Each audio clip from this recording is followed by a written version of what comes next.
پاک کرے جیسا پاک کرنے کا. علامہ انصر اللہ صاحب تشریف فرما ہے. علماء اور بھی سن رہے ہوں گے, شاید وضو کرنے گئے. علماء تشریف فرما ہے, کل بیٹھ گئے, آج کی رات ریسٹ کر رہے ہیں, اور الحمد سے لے کے والناس تک پورا قرآن پڑھ رہے, ایک ایک لفظ پڑھ رہے, ایک ایک حرف پڑھ رہے. اور یہ غور کریں, یہ جو آیا مبارکہ میں اسلوب آیا ہے کہ لِيُذْهِبَ عَنْكُمُ الرِّجْسَ أَهْلَ الْبَيْتِ وَيُطَهِّرَكُمْ تَطْهِيرًا, اور تمہیں ایسا پاک کرے جیسا پاک کرنے کا حق ہے. یہ سن لیں, جب ایک ہی صیغہ دو بار آ جائے, جیسے يُطَهِّرَكُمْ تَطْهِيرًا, یہ يُطَهِّرَكُمْ تَطْهِيرًا ایک ہی الفاظ ہے, ایک ہی الفاظ دو بار آئے تو معنی ہو جاتا ہے کہ ایسے کرو جیسے کرنے کا حق ہے. شدت آ جائے. مثال دے دیتا ہوں تاکہ بات اچھی طرح سمجھ آ جائے. ان اللہ وملائکتہ یصلون علی النبی یا ایھا الذین آمنوا صلوا علیہ وسلموا تسلیما. درود پڑھو, بھیجو سلام ایسے پڑھو جیسے سلام پڑھنے کا حق ہے. تو یسلموا تسلیما دو بار آ گیا, اس میں شدت آ جاتی ہے. یہ جو لفظ آیا ہے یطہرکم تطہیرا, یہ پہلی آیت سے لے کے آخری آیت تک ایک ہی بار آیا ہے, اسی مقام پر آیا ہے, اور اہل بیت کے لیے, کسی اور کے لیے نہیں آیا, بلکہ دوسری بار آیا ہی. تو جب پورے قرآن میں دوسری بار آیا ہی نہیں اور آیا صرف اہل بیت کے لیے ہے, تو پھر کوئی اور اہل بیت جیسا ہو جائے.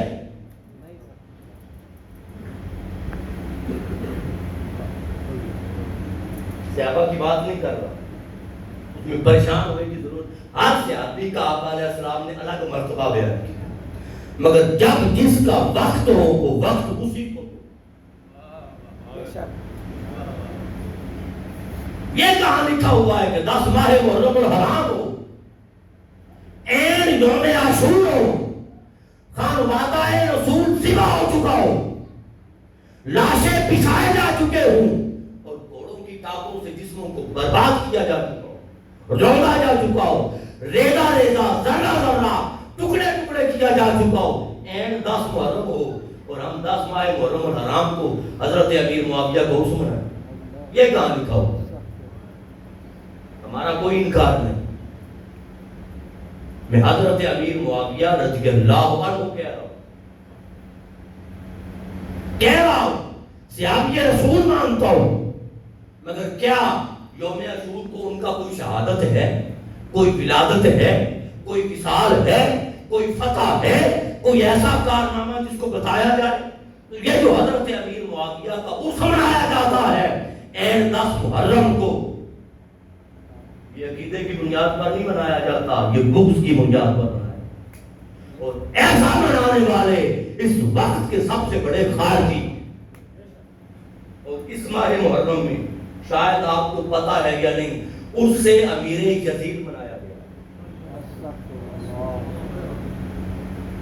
آپ اگر ٹھوکر سے آگے بڑھیں تو ٹھوکر سے اگلا سٹاپ ہے چوم, چوم سے اگلا سٹاپ ہے سندر, مورنوا, اور تھوڑا آگے چلے جائیں, میں چلو 3-4 سٹاپ ملا لوں, نتیجہ خود نکال لیں.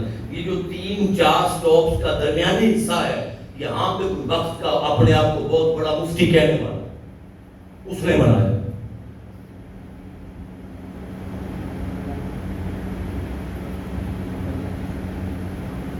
اس نے منایا ہے. اور ایسے لوگ سب سے بڑا امت میں فتنہ ہے. لہذا میں پھر کہہ رہا ہوں عزیزان محترم کہ محبت اہل بیت اطہار, محبت اہل بیت. میں معذرت چاہتا ہوں, بھائی ندیم نے مجھے فرمایا تھا تھوڑے مسائل, مگر موضوع اس طرف آ گیا کہ میں اب اس طرف جا نہیں تھا. آپ نے فرمایا کہ آنکھیں تر ہو جاتی ہیں, مجھے فرمایا تھا باقاعدہ, میرے بڑے بھائی ہیں, بہنوئی ہیں, اللہ پاک ان کو سلامت رکھے, اور خاندان میں ایک شہزادہ حیثیت کا آدمی ہے, اللہ پاک ان کو, میرے ماموں جان تشریف فرما ہے, بھائی مجید صاحب، یہ سب دوستوں کی اب ان کی خواہش ہوتی ہے کہ آخری حصہ تھوڑا سا مسائل پہ ہو گیا، مگر یہ جو بات میں کر رہا ہوں کہ اہل بیت اطہار کی محبت کسی کی ٹھیکیداری نہیں، اس پر میں ایک دو دلیلیں صرف صحابہ کے دے دوں۔ پوچھو سیدنا فاروق اعظم، عبداللہ بن عمر، حضرت فاروق اعظم کا بیٹا، حضرت امام علی مقام سے جھگڑا ہو گیا، امام علی مقام نے فرمایا جاؤ تو غلام زادہ ہے، ہمارے غلام کا بیٹا ہے، لمبا نہیں کر رہا۔ بیٹا دل برداشتہ ہوا، حضرت عبداللہ باپ کے پاس آیا اور حضرت عمر فاروق سے کہا کہ ابا جان مجھے حسین نے کہا ہے کہ تو ہمارے غلام کا بیٹا ہے۔ آپ نے فرمایا اچھا کہا ہے؟ عرض کیا کہا ہے۔ فرمایا چلو میرے ساتھ۔ گھر آئے، دروازہ کھٹکھٹایا، آپ باہر آئے، فرمایا بیٹا آپ نے یہ بات کہی ہے؟ امام علی مقام نے کہا چچا جان بس باتیں کر رہے تھے، جذبات میں زبان سے جملہ نکل گیا۔ فرمایا نہیں کہا ہے، ابو علی کا بیٹا ہے۔ کہاں چچا جان؟ کہا ہے۔ فرمایا بس لکھ کے دے،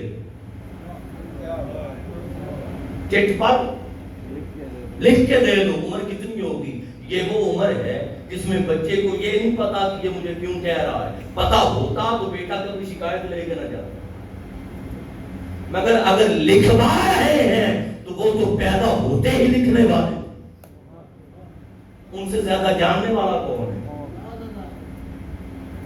آپ نے لکھ دیا، گھر آئے، چٹ دی اور کہا کہ جب میری شہادت یا وصال ہو جائے یہ سند غلامی میرے کفن میں رکھ دینا، پتہ نہیں میرے اعمال کی وجہ سے میری بخشش ہوگی یا نہیں، میری بخشش کے لیے اہل بیت اطہار کی سند غلامی ہی کافی ہے۔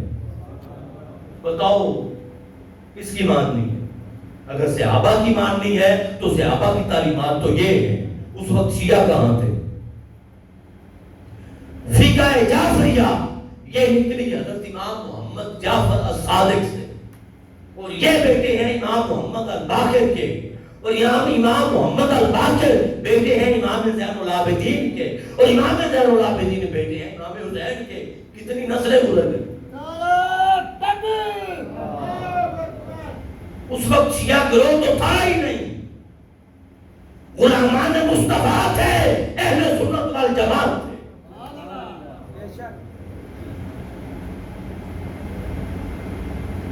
اہل سنت والجماعت تھے، غلامان مصطفیٰ تھے۔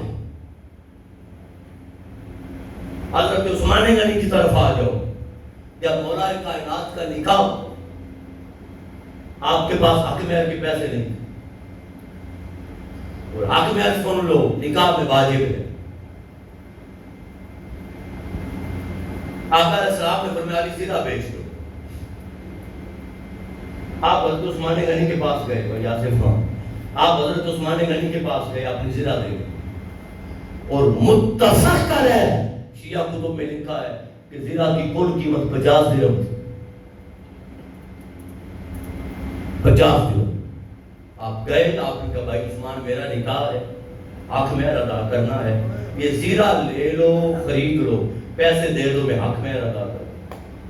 وہ 50 درہم کی زیرہ حضرت عثمان غنی نے 500 درہم میں خریدی، 500 درہم یا دینار میں خریدی، اور جب زیرہ دے کر پیسے لے کے چل پڑے تو حضرت عثمان غنی نے آواز دی، حضرت عثمان غنی نے آواز دی، بھائی علی بات سنو۔ فرمایا کیا بات ہے؟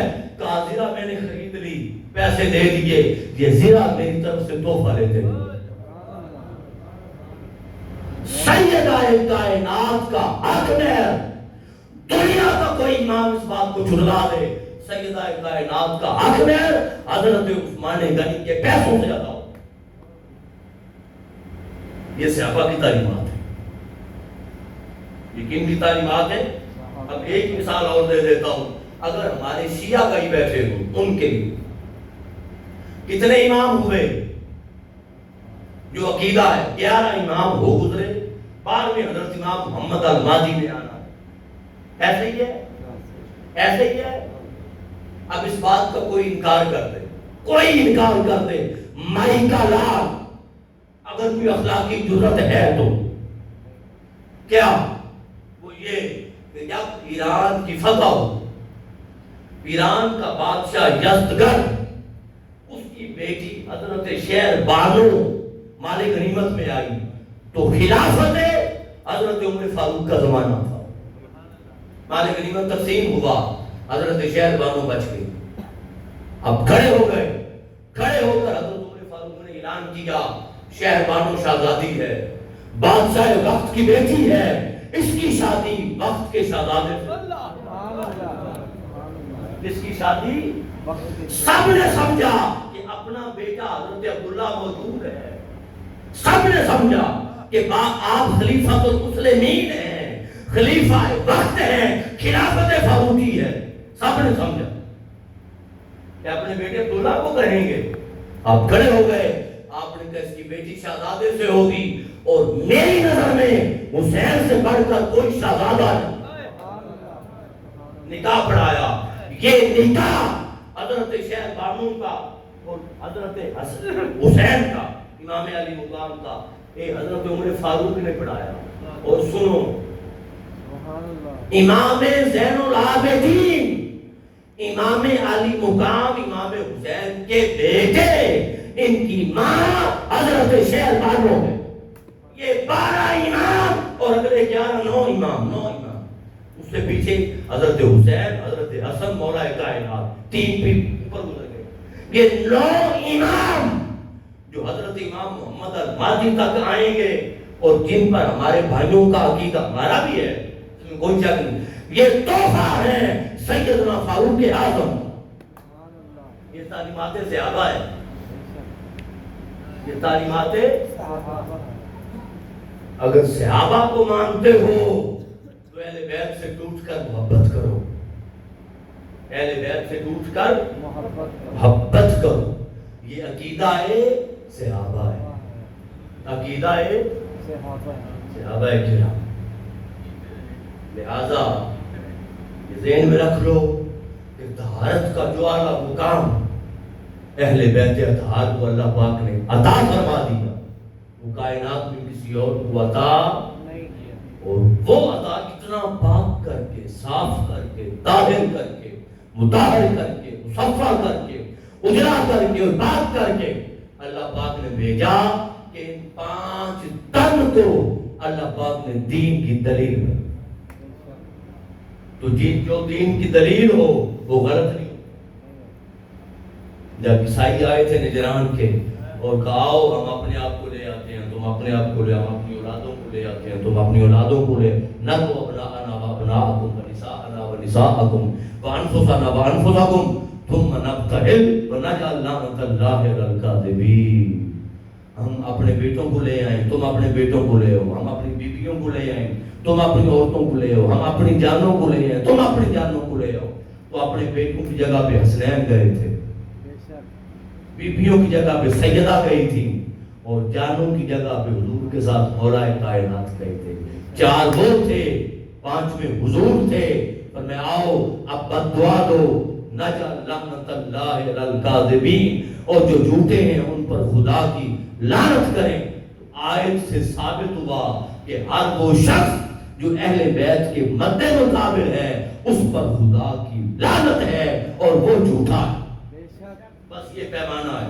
جو اہل بیت کی طبیعت میں نقص نکالے، کچھ نہ پوچھے داڑھی ہے کہ نہیں، کچھ نہ پوچھے امامہ ہے کہ نہیں، کچھ نہ پوچھے مونچھیں صاف ہے یا نہیں، کچھ نہ پوچھے سلوار اونچی ہے یا نہیں، کچھ نہ پوچھے سجدے کتنے کرتا ہے. جو اہل بیت کی ذات سے نقص نکالے وہ بے ایمان ہے، وہ لعنتی ہے. اس پر خدا کی لعنت، اس پر خدا کی لعنت. اور جس پر خدا کی لعنت ہو، سن لو وہ دائمی جہنمی ہے. لعنهم اللہ فی الدنیا والآخرہ. جس پر دائمی لعنت ہو وہ جنت میں کبھی نہیں جائے گا. تو قرآن پاک کی اس آیت مبارکہ کی روشنی میں یزید ہمارے عقیدے کے مطابق مستقل جہنمی ہے، جنتی نہیں. لہذا یزید والے نہ بنو، نہ ایسا عقیدہ رکھو. یہ کوئی عقیدہ نہیں ہو کہ صحابی کا بیٹا تھا، حسین بھی سیابی کا بیٹا تھا، وہ بھی شہزادہ تھا، وہ بھی معاذ اللہ ہستا کون سا شہزادہ تھا؟ شہزادہ تو ایک ہی تھا جو مصطفیٰ کے کندھوں پہ کھیلا تھا، جو سیدہ کائنات کا بیٹا تھا، جس کو شہادت سے پہلے سب شہزادگیاں دے دی گئی تھی۔ وہ جنت کا سردار، باپ بھی جنت کا سردار، بھائی بھی جنت کا سردار، ماں بھی جنت کی سردار، نانا بھی جنت کا سردار۔ سرداری بچی کہاں تھی؟ سرداری تو تھی ہی اسی گھر میں، وہ شہزادہ۔ لہذا کبھی نہ گھبرائیں، کبھی نہ ڈریں، کبھی نہ پریشان ہوں۔ اہل بیت اطہار کی محبت ایمان کا حصہ ہے، ایمان کی بنیاد ہے۔ اللہ پاک آپ سب کو سلامت رکھے۔ والسلام علیکم ورحمۃ اللہ۔